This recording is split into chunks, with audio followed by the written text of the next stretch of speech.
Welcome. All right, welcome, welcome, welcome. Welcome to today's Wow series, Women Who Own Their Worth. My name is Lila Veronica, and we are live with three beautiful, amazing women who have built businesses from the ground up. They are similar, I have said, but different in many ways as well. So we're going to dive in today, and I just want to give you a little bit of a reason why I'm doing this, because I know, I've got a guest, we'll just turn off. I know that 2021 is a year where a lot of people might have some shifts around their body, their wealth, their money situation, and as well as their relationships. And so I really want to help women. This is really what I do in the world, is I help women own their worth. And I wanted to bring in other women, because I can talk about it all day, but let's get some examples of women who are actually doing it. And I want you to listen as a guest in the sense of, even if it's one golden nugget that you pull away that will help you this year, take it and let's run with it and get some help from me, from one of them, from your neighborhood people, whoever you need help from. But use the nuggets that you learn from these women, whatever inspires you, because they're all going to have really interesting stories. Use that as a way to inspire yourself this year to move forward and own your worth more, and get past your blocks to any success that you want, and really create wealth or new relationships or your body in maybe an innovative way that you haven't even thought yet. Okay, so let's dive in. I want each one of you to, number one, I'm going to ask you to come out and introduce yourself. Tell us about who you are, what you do, and then what does it really mean to you to own your worth? So Kristen, I'm going to bring you out first.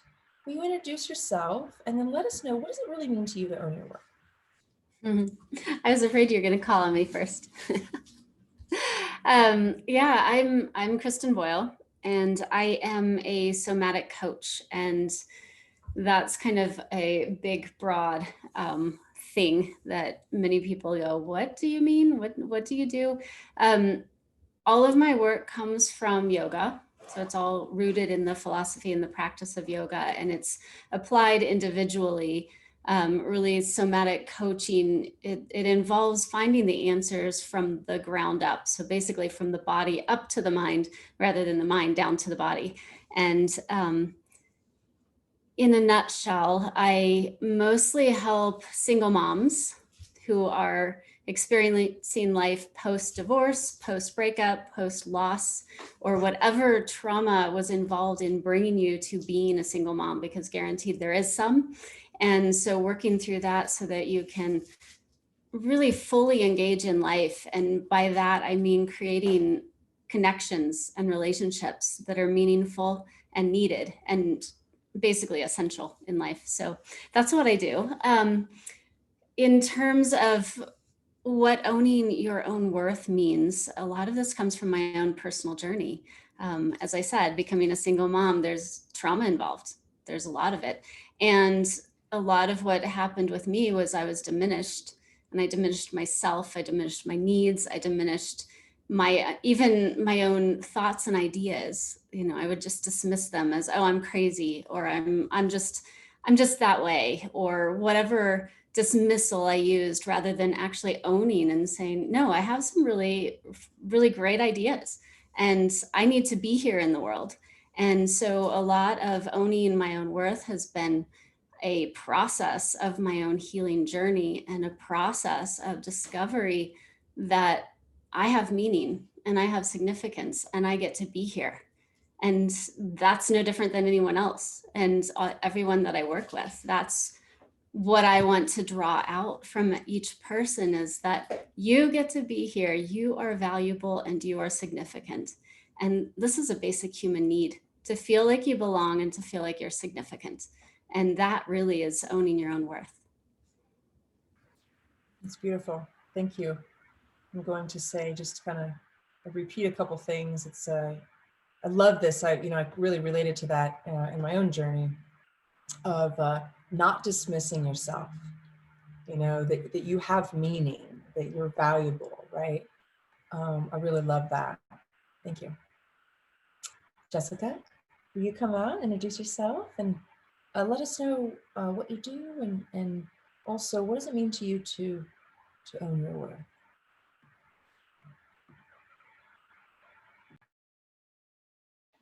Hi. Okay, great. Hello. Thank you. Well, I'm very happy to be here. Thank you, Lila, for bringing us together. And Kristen, it's great to meet you, and I love your introduction and listening to your story. And I'm excited for today. So I'm a mindset coach. And I also like to say I'm a transformational mindset coach because I'm particularly skilled at excavating what's unconsciously blocking people so that they can transform their experiences into to really thrive in their career and relationships. And I would say that owning your worth, and I loved how Kristen talked about her own personal experience. I think for me, it's first of all, it was about getting to know myself better, and getting to understanding what the right framework was for. There's so many misunderstandings. There's not a lot of support in the status quo, of either in the way we grow up or in society for really learning how to connect and trust with what really lights you up and what really makes you thrive in the world. And when you trust that, when you connect with that, and you understand how incredibly powerful and valuable it is, you become unstoppable. But it's quite a journey to doing that. So, yeah.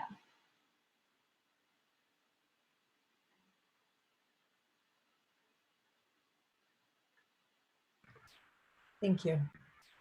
That was good. I mean, I think it's important to point that out, that owning your worth has a lot to do with thriving, right? It has a lot to do with really honoring the things that light you up instead of just following what maybe we've been told by family or friends or social constructs, right? It's powerful. It's powerful. I mean, that's a big reason why we're here, is because every single one of you, and Cam, I want to hear from you next, but every single one of you has done that, has taken a path that's a little bit different. Yeah? Sparkle fingers of you. Yeah, okay, yeah, a little bit different. And what I would say is that's why I'm really grateful for you to be here. Love that you're here. Love that you're willing to spend your time with us, because you can show us that you're able to thrive, and doing it through owning your worth in ways that light you up. And so, speaking of owning your worth in ways that light you up, we've got a Mexican goddess. Well, she's not Mexican, but she's in Mexico right now. It's a goddess in Mexico joining us next. And what a beautiful background. Thanks for sharing the beauty with us. Kim, I'm going to bring you out and share a little bit about what you do, and also, what does it really mean to own your worth? Yeah, so my name is Kim Doyle, and I am a manifestation muse. I have spent the better part of my life just pursuing every desire within my heart and watching time after time after time that the universe meets me in each and every one of those desires. I have escaped the 9 to 5, escaped various different relationships, and a lot of times that was driven by coming to a new level of owning my worth. And I think it's really tied together. Like, a lot of times it is like a trauma that can cause us to find a new level of worth. Sometimes it's a dream that we're going after wanting to be in Mexico during the winter, that can cause us to step into a new level of owning our worth. But when I first heard about this series, something that I found really interesting when I was meditating on this word worth, and settling into like, what does that word mean to me, and what are some synonyms, and how can we play around with meaning? I love helping people manifest the life of their dreams, specifically through the use of conscious language. So words are very important to me. And when I think of this idea of worth, I think of something like jewelry or property, or like a beautiful painting, like something that has inherent worth. But it doesn't always have to be doing something. That's kind of a paradigm that I like to flip for people, and that I have flipped for myself and have seen the fruits of that paradigm shift, is that I have inherent worth that is not tied to producing anything. Some of my clients have hired me to simply be a part of their business. A lot of times they've said, I don't even know what I need you to do, but I want to bring you on the team.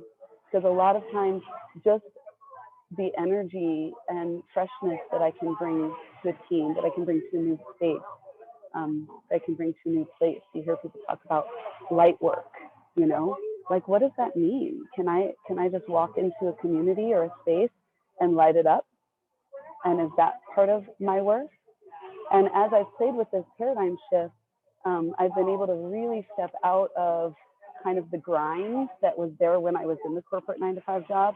But I also kind of carried that grind into my coaching business and my yoga and meditation and sound healing stuff. It's like I was still working really hard to prove my value or prove my worth.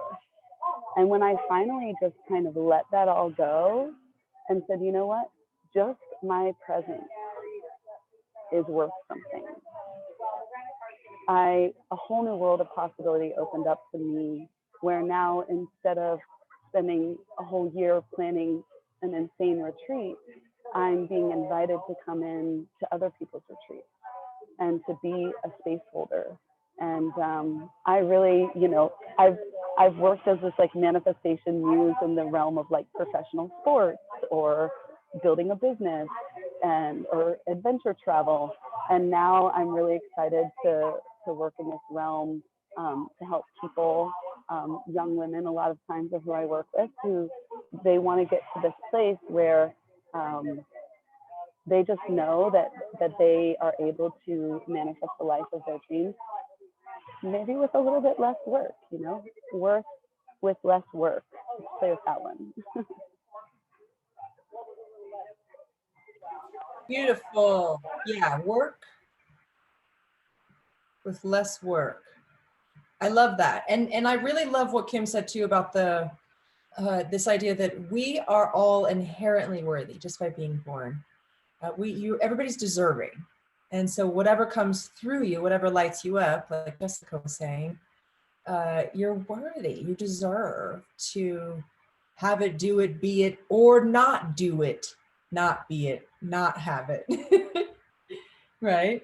And so I want to I'm actually going to just kind of, you guys can, whenever, we'll just round robin it here. The next question I'm going to ask, and whoever wants to go first, just kind of put your hands up, is, you know, every single one of you have worked with women.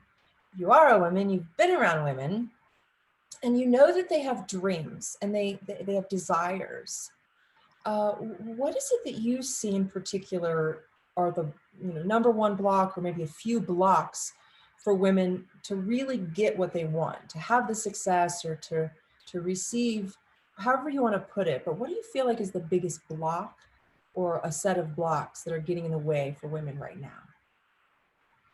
And so whoever wants to go first, I always say just go sparkle fingers, and I'm going to bring you out. All right, Kim, what do you think? What's getting in the way here?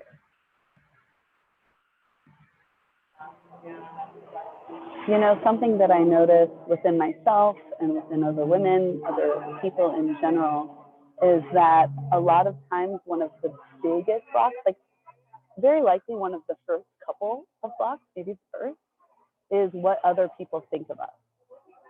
What are my parents going to think if I quit my corporate job a few years out of college to go to Nepal and study yoga, right? What is society going to think about, you know, coming to a foreign country as a as a single woman, you know, I think that for me, when you asked that question, that was the first thing that popped into my head was a huge block is worrying about what other people think, you know, and how do we flip that to like, what will people think if I'm wildly successful at this? Oh, that's so beautiful. I've seen that a lot too. I would say, one thing that I call it is, you know, because of the timing that I grew up, there was this Naughty by Nature song, OPP. And,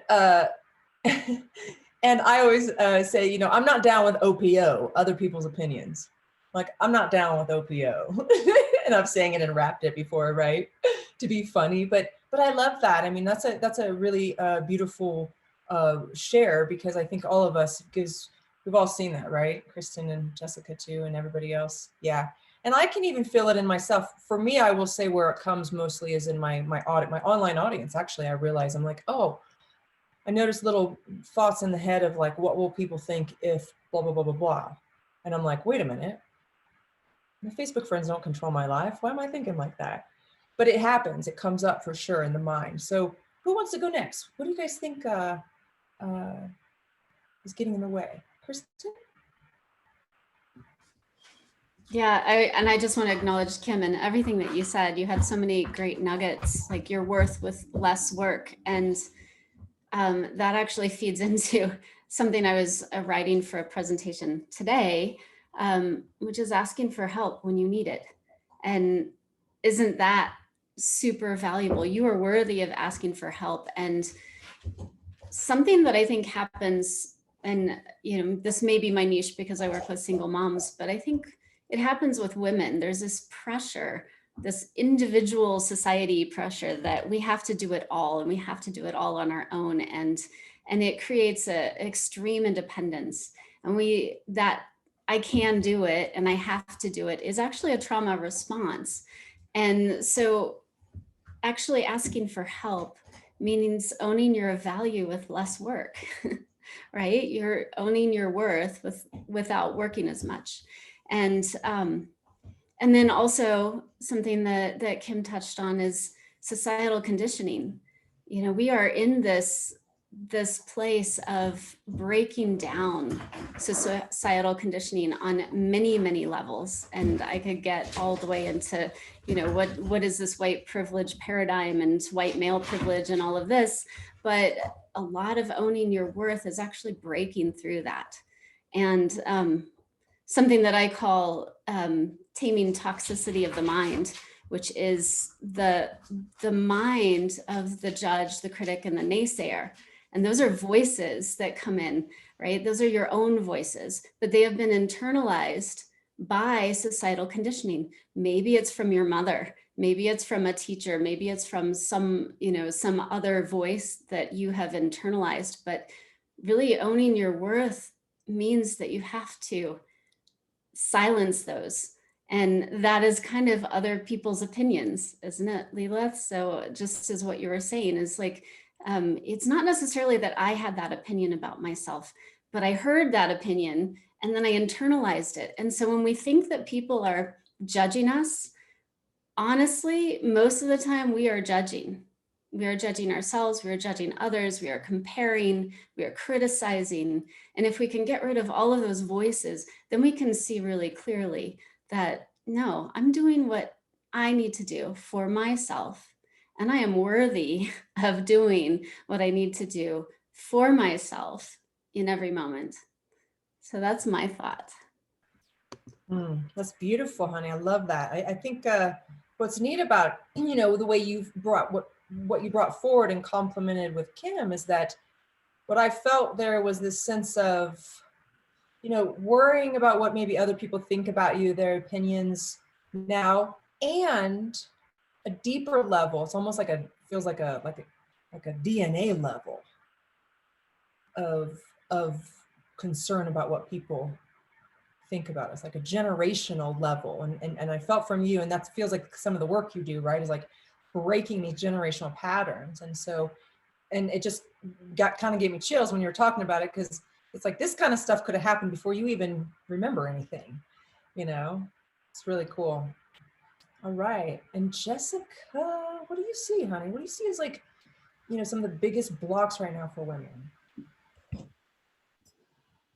Well, I agree with what everyone's saying. And I would add to that a lot of times what's happening is we can know that we want to feel a certain way, or we want to step into our worth, or we know we shouldn't care about what other people think. And, you know, in kindergarten, we learned, you know, sticks and stones may break our bones, but words will never hurt me, or something. But are we actually living that? Are we integrating that? And what's happening if you're stuck in a negative narrative, or you're stuck, or you find that you can't move forward or really step into your worth, or what it is you want to see manifest in your life, there's some underlying belief that is negating that, and that we're not aware of. So what happens is when we're carrying two simultaneous beliefs, one which is, oh, we shouldn't care what other people think, but then we're going around worrying about what other people think and we don't know how to stop. You know, it creates dissonance, like internal conflict within us, and we don't know what to do with that. So that it'll come out in, oh, I gotta eat another burrito, or I gotta eat more chocolate, or I gotta go like scroll through Facebook, or we start like trying to we don't know what to do with the internal dissonance, so we look for ways to distract ourselves until we feel okay again. So getting to know, you know, how the coaching container and relationship that's precisely what it's valuable for, is uncovering that, and then creating a safe space to start to learn how to integrate on all levels in the body, so in the mind and in the body, and how it shows up in you know, in every moment throughout your day. And it starts to build the kind of the foundation for creating whatever you want to see happen in your life, which can change as you start to get more, you know, familiar with this work. That's so good. I love this. You know, what I love about all three of you today is you understand integration, that there's the mind has ideas, the soul has a calling, and then the body needs to actually take action and feel certain ways, whether, you know, manifestation or implementing, you know, yoga poses, or starting a business. I know Kristen helps people, you know, some with business as well. And so this integration piece that Jessica just brought forward, I want you to really pay attention to, because every single one of these women actually helps women integrate. So if you're not getting what you want, whether it be your body changing, your wealth elevating, or you're creating wealth the way you want, or your relationships, or you're living where you want to live, or, you know, having whatever it is, if you're not getting that, one of these women can help you. It's this embodiment piece, this integration piece that she brought forward, Jessica just brought forward, that's like the key to everything, because those two ideas in your mind, if you hear yourself say, I know, but, and it's not happening, you don't actually know. That's what my coach always tells me. You don't actually know. It's still an idea. It's not fully embodied. And so I really appreciate that share. And for women, just know that you're supported, you know, like Kristen brought forward. So we're going to take a little shift now towards the money train. And you know, everybody knows that follows me in my audience that I help people and own their worth through the body and through the bank account, basically. So I help you increase how much you charge usually, and then I usually help you decrease the amount of time you work, so that you can take care of your body. And so I also have resources for you to take care of your body, all sorts of stuff, movements, lots of things. So I own my worth in my world, number one, through my body. I take very good care of my body. And then, you know, I do work that I love. I love what I do. It's amazing. I'm so grateful to just love it. And then, you know, I have really strong boundaries in relationship, and I'm pretty clear on what I want, and I have great people in my life.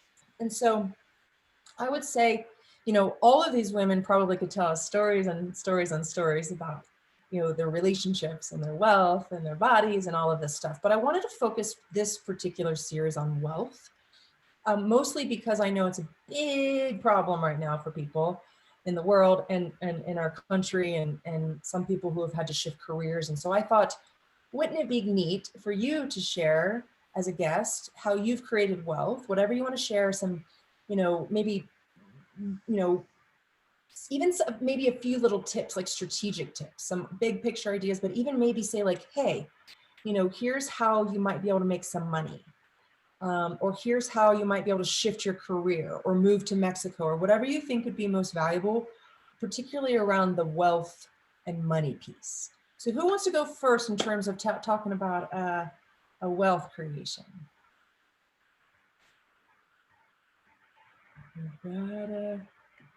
Kim. All right. Yay. So I love talking about wealth upgrades. I have had a few in my life, and they've almost all been through this embodiment piece, right? So when I was much younger, I was really stressed about money, and a friend said, you know, I can help you come to California and you can work in the cannabis industry, and there's tons of money. And I did it, and I felt what it felt like to have that much money on a regular basis. At the time, you know, I was in my early 20s, I was like, what does it feel like to make $300-400 a day, right? And then once I felt what that felt like, then I said, you know what? I want to make that kind of money in my healing business. And boom, upgrade. I was making $300-400 a day doing healing sessions, right?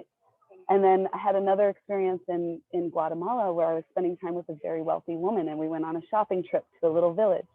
And I was like stressing about every little penny that I was going to spend and trying to like bargain with people. And she was just like, I want to buy this, and I'm going to buy that, and I'm going to buy this, and I want 10 of those, and I'm going to give them to all my friends. And like, I have goosebumps right now thinking about her, because I said, wow, I want to feel like that when I go shopping.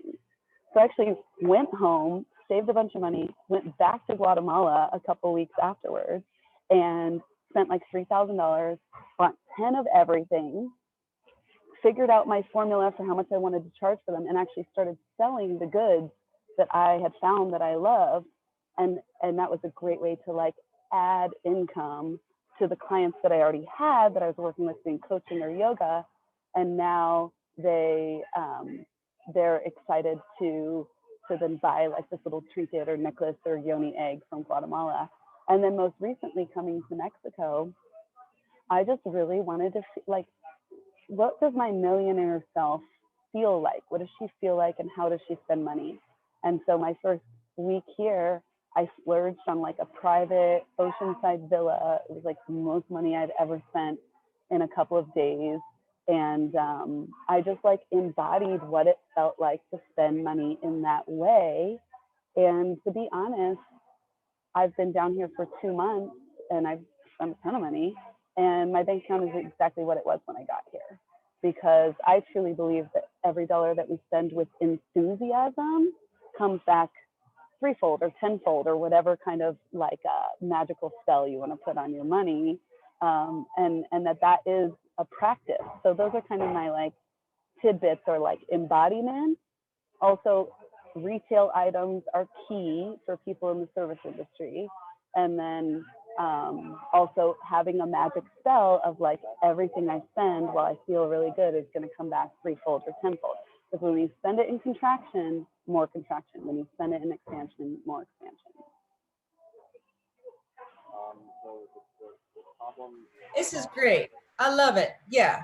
I would totally agree that when we spend with enthusiasm or gratitude, or whether it be that the feeling of just genuinely that, like you said, that millionaire self, however you're spending will really determine also how you're receiving, right? So the work could be hard or the work could be fun, and the spinning could be hard or the spinning could be fun, all of it. And so I really, really love that. And then there's some other, what I also love that you brought forward is that you feel open to creating wealth in ways that are different than maybe you've created wealth in before. You've just stayed very open. You say, oh, coaching, yoga, I bought and sold some products, and then you created an environment, upgrading, you know, your home, the place you live, you know, the place where you're traveling, where you want, all of that. Really trusting. I would say trusting. I know you didn't say that, but that's what I'm feeling from you, is that you've trusted, and then you've stayed open to creating wealth in ways that doesn't have to be too rigid. You can have multiple ways. And I think that's a really valuable lesson for women right now, that you don't have to just be one trick pony. If you want to be one trick pony, that's great. You'll be a beautiful pony and have a great trick. And that's okay. Some people have one thing to do, and that's great, but it's okay to have multiple things and create something cool, you know, cool life out of that. So thank you. Who wants to go next? Jessica. Okay, great. Yeah. I'm also a yoga teacher. So I just wanted to touch on like the root chakra, the foundation chakra, which is tied to our sense of self-worth, our right to be here, and our right to security, to be nourished, to feel good in our body, and to our finances. It's all directly connected. It's foundational. And so the first thing to creating, to being open to just creating wealth, is to think about, what is your relationship to money? How do you feel about, when you think about money, what does it bring up inside? What kind of reaction do you have? Are you like, do you feel like anxiety? Do you feel like you're shrinking? Do you feel like you're getting excited? Do you feel like you're expanding, opening to possibilities? Because when you're in that place, when you have that relationship to being open to possibilities, you can find it all over the place. If your basic needs are met, and you're able to get on your phone or the computer or the internet and you're watching this right now, you can make money. Like, you have everything you need. And so there's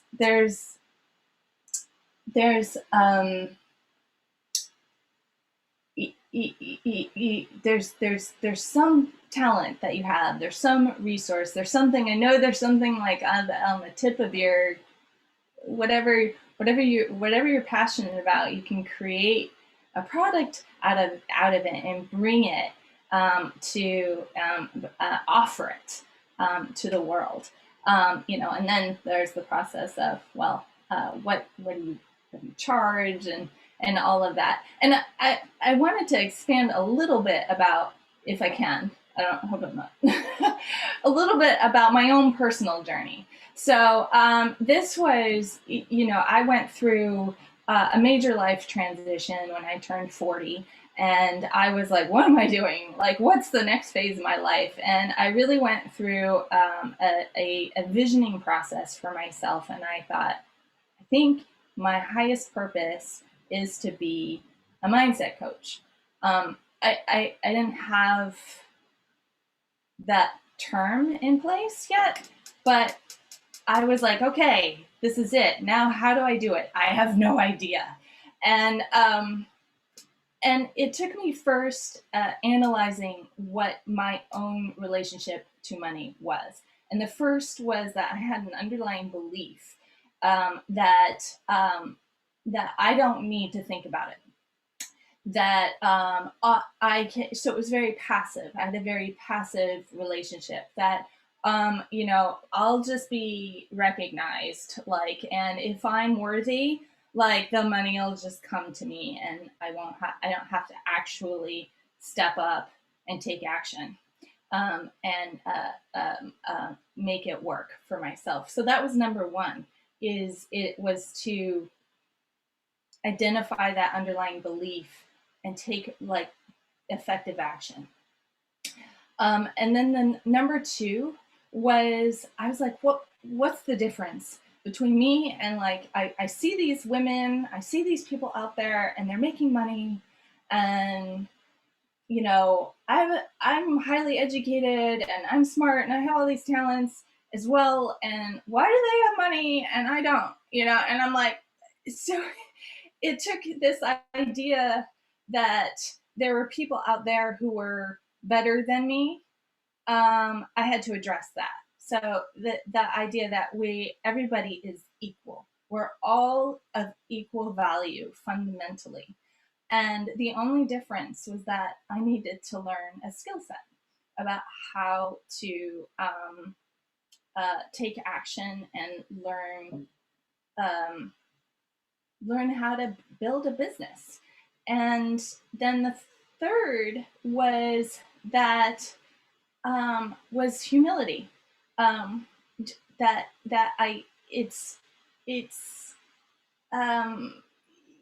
You know, I had to get over this idea that I'm supposed to just magically know what to do.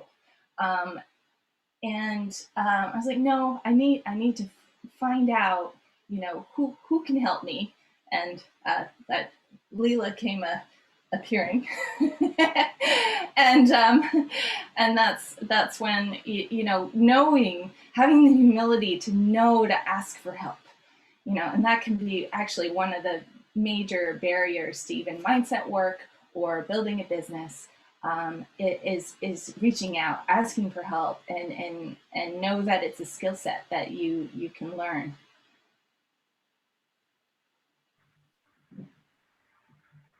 Yeah, this is great. I mean, I think there's definitely a thing here. Ask. I think there, excuse me, something said before, ask and you shall receive, right? Yeah, that's great. There were so many good nuggets here. You know, this idea that there's a belief inside you around the relationship around money. We all have had that. There's a wide range of beliefs. And so I think it's like Jessica said, it's really key to address the underlying, you know, structure within the self as you're building a business or building wealth or getting a new job or anything like that, because otherwise you may not go down the direction that you want to or receive as much as you want. And I also love when you said, you know, I used to have the story in my head as I'm smart enough, I work hard enough, why don't I have what other people have? I was like, something's off. And I'll go watch rich people. I'm like, what are they doing? Nothing different. They just ask for more. They just require more per hour. And I was like, this is interesting. What if I just ask for more? Boom, boom. It's actually easier to ask for more than ask for less, which that's what's, you know, it's fascinating. So I just love this feeling of like, yeah, we are all inherently the same, equal, you know, like there's no reason why one person can't have what another person has. I love that. Thank you. Kristen. I love everything that's been talked about so far.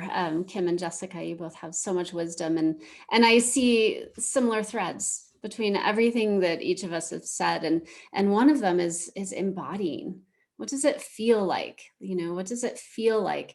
And I'll take that into the yogic concept of aparigraha, which is like a non-grasping kind of quality, and it can be an embodiment of, I allow all that is to come to me to come, and I allow all that is to go, because we know already that we have to make space in order to bring more things in. Otherwise, we're going to have, you know, a house full of furniture if we don't get rid of the old couch before we bring in the new couch, right? So I allow all that is to go, and all that is to come.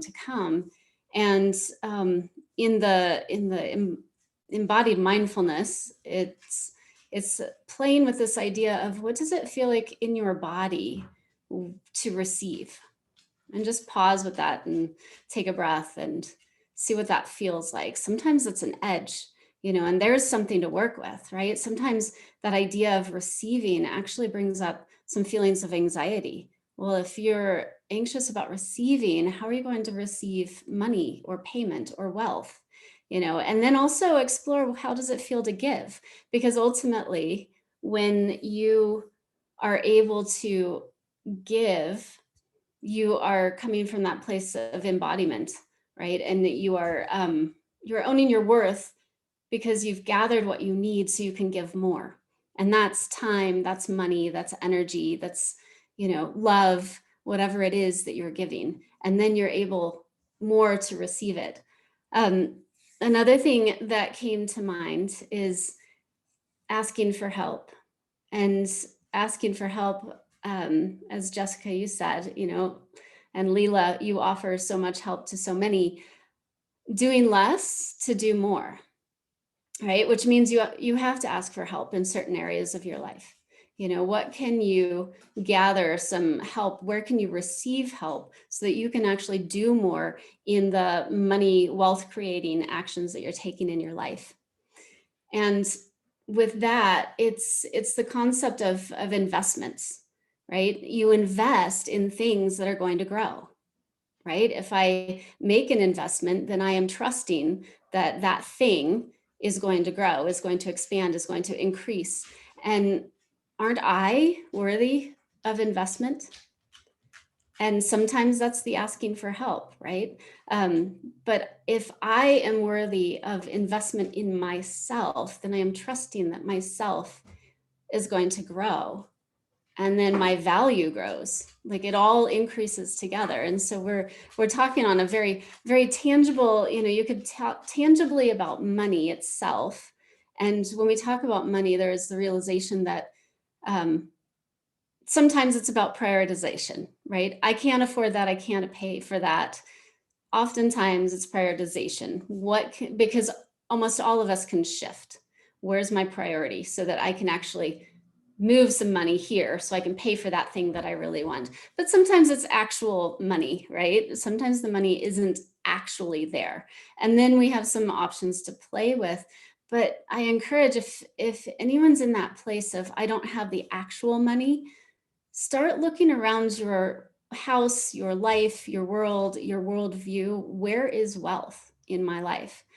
As I work with single moms, I can say for myself, so much of my money goes to my kids.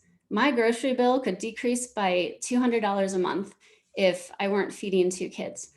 And dining out, could be $100 a month instead of $500 a month. So recognizing the wealth that comes. I'm a single mom. I have 2 kids. I have so much wealth and abundance because of what my kids bring into my life. And so there are some very real things that we deal with when we talk about wealth and money. And then there is, the energetic of it and the mindset of it. So there's so much that we can work with.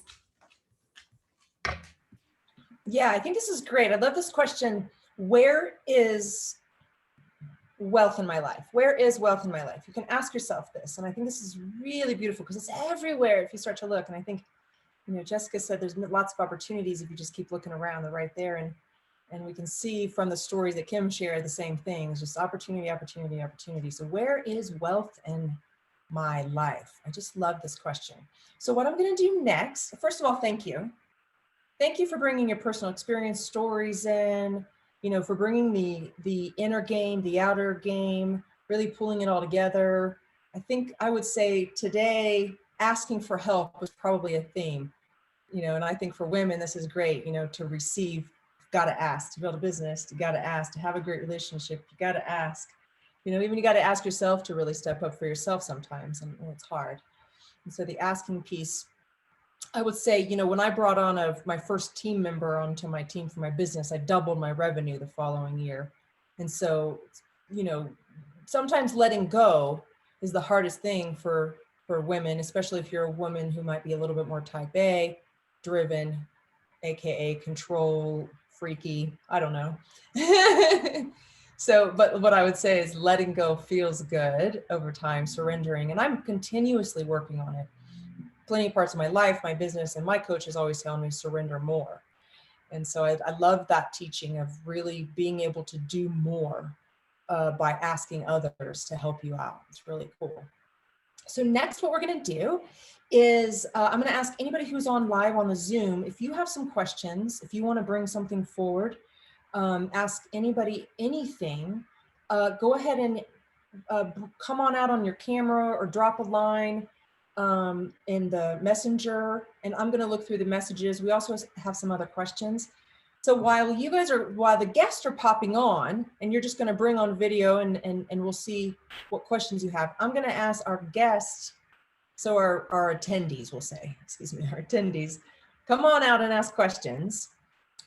My guest interviewees here, speakers here, do you have anything to share with the audience? Do you have anything free or a video or anything you could say, like, hey, download my manifestation, whatever, free, something to get them moving forward? Do you have anything to offer in the audience today? Who wants to go first? Jessica? Yeah, what can you share?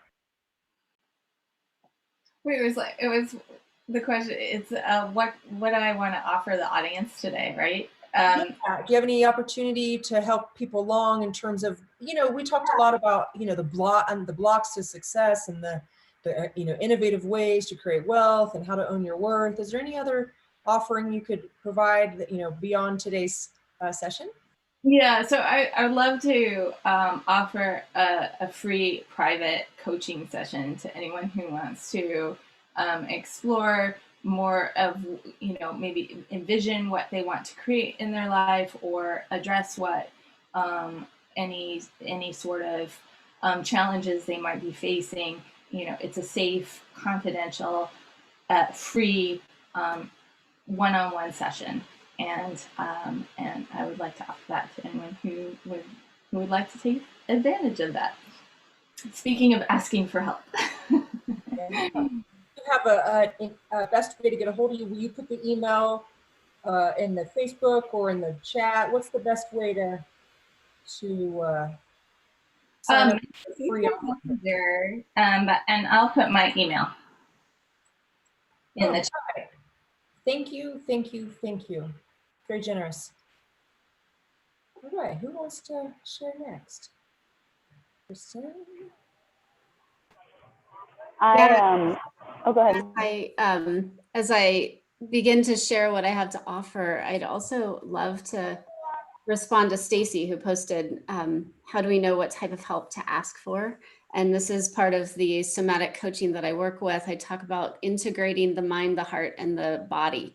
And the mind is the part of us that thinks and ponders and logics and reasons, and it's going to tell you all sorts of stories. And so asking for the type of help that you need, the mind is often blocking you from that. And so what I do in my somatic coaching is help you to connect to the heart, which is the emotional feeling center, and it's ever present and it's ever changing, but the minds can block it, right? And then the other part of it is the body or the gut, which is instinctive and it's survival. So it's very instantaneous, moment to moment. And so we need to connect and integrate all three of those centers in order to fully engage in the world. But one practice, just to offer something practical, is find a place of stillness, which for some is really challenging, but a little bit of coaching and support, you can get there. And then noticing, even asking those centers, hey, body, what do you need right now to feel nourished? And I mean right now in this moment, right? And then, hey, heart, what do you need to feel nourished right now? And then go to the mind. And so you're going through all of those centers to integrate them. And so just as an example of some of the work that I do, in terms of finding some help and support, I have a free masterclass on my website, and I'll put the link up there, that really talks about the 5 pillars of my work with mostly single moms and women. But this work is very much about relationships, connecting, not necessarily romantic relationships, although I find that so many of us are seeking that, and knowing that that is a normal and natural desire to have. And so I'll pop that link up, but I'm happy to, as Jessica offered, if you remind me that you were on this call or you watch the replay, just let me know and I'm happy to offer you a free coaching session along with that. Thank you. I just realized also you and Jessica both have Facebook groups that people might want to check out. And so maybe we could share the Facebook groups too. How does that sound? All right, Kim. Yeah, I posted at the top of the chat. The best way to get in touch with me is through Instagram or my Facebook business page. My business right now is called Life in Perfect Balance. You can find me on Instagram and on Facebook. And, you know, I work with a very specific program that I've developed over time. And it has to do with manifesting magic, this idea of like the manifestation muse. And a lot of it has to do with the moon. So I've been developing a secondary business called the Moon Magic.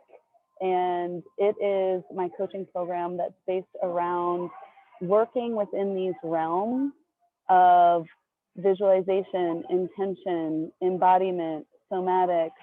I have some practices. I have a very specific practice called the embodiment of the personification of money. That's a really fun one to play with. And that's where we can get into like, how do you really feel about money and how does money feel about you if money were a person? And so I think the best way if you're interested in working with me is to reach out to me.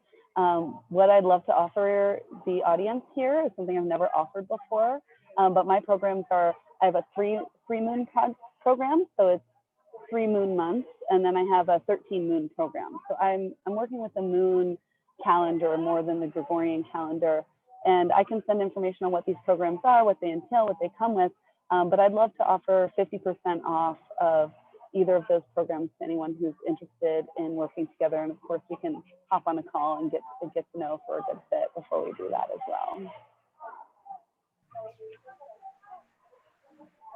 Right. Thank you for your generosity, not only with your offerings, but with your time today.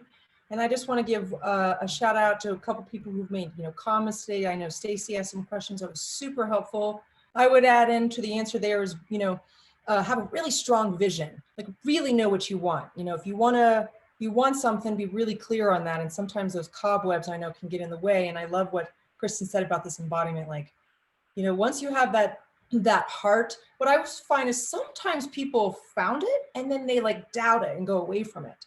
And so also once you do find it, once you get into the embodiment and the heart piece, right, Kristen, it's like allowing yourself then to receive it and have it. That last piece is, I know, kind of hard. So Justine, thank you for your add-in. I know you were bringing it here in terms of asking for help, is being vulnerable to receive, Justine said. And it's very true. Vulnerability, especially if you've been kind of a strong woman, can be hard over time. And all of these women help you become more vulnerable so you can ask for help and know how and what to ask for. So that was really great. And Sheila and everybody else for being here on the Zoom and on Facebook later. Thank you.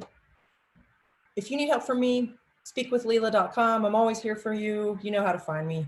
I'm always around. So I'm sending you love. You deserve to feel good in your body. You deserve to create wealth and have as much wealth as you want. And you deserve to have amazing relationships. So go for it this year. We love you. Bye.